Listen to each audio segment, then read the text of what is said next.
There you go. Did you measure that? Yeah, I did up. He just, everything by eye. It's perfect every time. I mean, look. Huh. That good? Oh, yeah. It's great. Cool.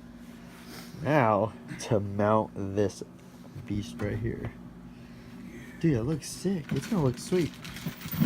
We made our own little bumper. Look at that. Uh-huh. Yeah.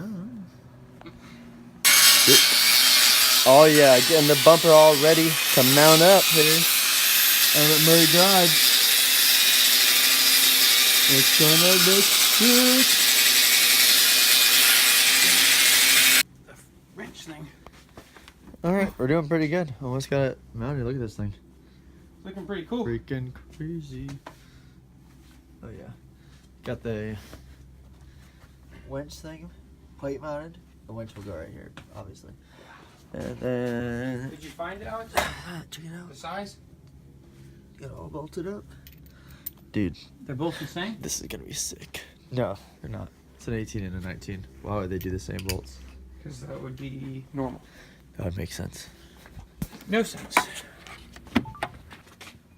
Ooh. Is it straight? It's straight.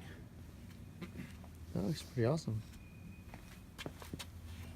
Man, I don't even know what to do with these. I kind of wish these were gone. Yeah, no, I think you have to mount something there now. Looks sick Lights. though. Obviously more lights.